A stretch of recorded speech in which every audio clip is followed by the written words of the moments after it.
తాకట్లో ఉన్న మీ బంగారాన్ని విడిపించి ఆ రోజు ఆన్లైన్ రేటుకి కొంటాం. Sharma gold company.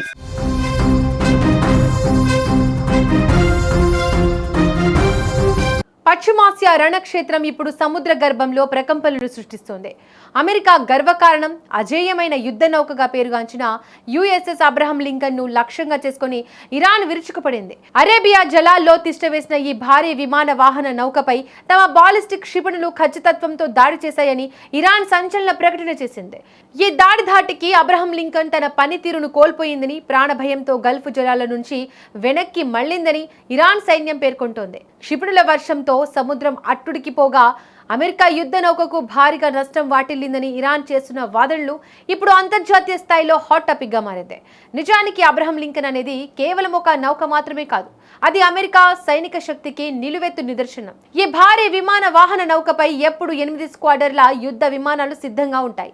ఇందులో అత్యంత అధునాతనమైన F-35C స్టెల్త్ యుద్ధ విమానాలతో పాటు శత్రువుల గుండెల్లో నిద్రపోయే F-18 సూపర్ హార్నెట్లు, అత్యాధునిక హెలికాప్టర్లు, నిఘా డ్రోన్లు నిరంతరం పహారా కాస్తుంటాయి.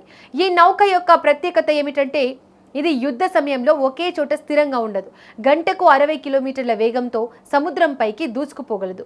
రియల్ టైం శాటిలైట్ నెట్వర్క్ సహాయం లేకుండా కదులుతున్న ఈ మహానౌకను ఖచ్చితంగా గుర్తించి దాడి చేయడం శత్రువులకు దాదాపుగా అసాధ్యమైన పని అని రక్షణ నిపుణులు చెబుతుంటారు. తనను తాను రక్షించుకోవడంతో పాటు శత్రువుల స్థావరాలను క్షణాల్లో బూడిద చేయగల క్షిపణి వ్యవస్థలు కూడా దీన్ని సొంతం. ప్రస్తుతం ఇరాన్తో జరుగుతున్న పోరులో ఈ నౌక అత్యంత కీలక పాత్ర పోషిస్తోంది. అమెరికా చేపట్టిన ఆపరేషన్ ఎపిక్ ఫ్యూరీకి అబ్రహం లింకన్ వెన్నెముకగా నిలుస్తోంది. ఇరాన్ లోపల ఉన్న వ్యూహాత్మక కేంద్రాలను ధ్వంసం చేసేందుకు అమెరికా యుద్ధ వాహనాలు ఈ నౌక నుంచే టేక్ ఆఫ్ అవుతున్నాయి.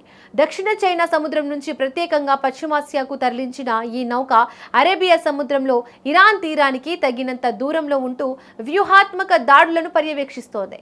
ఇరాన్ వద్ద భారీ స్థాయిలో హైపర్సోనిక్ నౌక విధ్వంసర క్షిపణులు ఉన్నప్పటికీ అబ్రహం లింకన్ చుట్టూ ఉండే రక్షణ వలయాన్ని ఛేదించడం సామాన్యమైన విషయం కాదు. అందుకే ఇరాన్ ప్రకటనలపై ఇటు అమెరికా అటు రక్షణ రంగ నిపుణులు అనేక అనుమానాలు వ్యక్తం చేస్తున్నారు. ఒకవేళ ఇరాన్ చెబుతున్నట్లుగా అబ్రహం లింకన్ పై దాడి జరిగి అది నిజంగానే దెబ్బతింటే అమెరికాకు జరిగే నష్టం ఊహాతీతం. ఇది కేవలం ఒక నౌకను కోల్పోవడం మాత్రమే కాదు, అగ్రరాజ్యం యొక్క ప్రతిష్ట దారుణంగా దెబ్బతింటుంది. కొన్ని బిలియన్ డాలర్ల విలువైన ఆస్తి నష్టంతో పాటు అందులో ఉండే వందలాది మంది సైనికుల ప్రాణాలకు ముప్పు వాటిల్లుతుంది. అన్నిటికంటే ముఖ్యంగా పశ్చిమాసియాలో అమెరికాకు ఉన్న వైమానిక పట్టు సడలిపోతుంది. ఈ నౌక పని చేయకపోతే ఇరాన్పై దాడులు చేసేందుకు అమెరికా ఇతర దేశాల భూభాగాలపై ఆధారపడాల్సి వస్తుంది. ఇది దౌత్యపరంగా, సైనిక పరంగా అమెరికాను బలహీనపరుస్తోంది. అందుకే ఇరాన్ ఈ దాడిని ఒక భారీ విజయంగా ప్రచారం చేసుకుంటోంది. అయితే ఈ గందరగోళంపై అమెరికా స్పష్టమైన వివరణ ఇచ్చింది. ఇరాన్ చేస్తున్న ప్రకటనలో ఇసుమంతైనా నిజం లేదని అమెరికా సెంట్రల్ కమాండ్ స్పష్టం చేసింది. అబ్రహం లింకన్ సురక్షితంగా ఉందని, అది తన విధులను యథావిధిగా నిర్వహిస్తోందని ఎక్స్ వేదికగా వెల్లడించింది.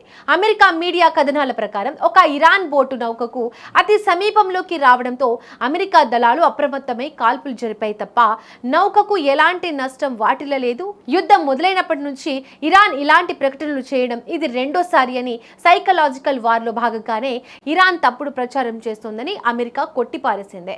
మొత్తం మీద అబ్రహం లింకన్ చుట్టూ జరుగుతున్న ఈ ప్రచారం పశ్చిమాసియాలో యుద్ధ జ్వాలలు ఏ స్థాయిలో ఉన్నాయో స్పష్టం చేస్తోంది.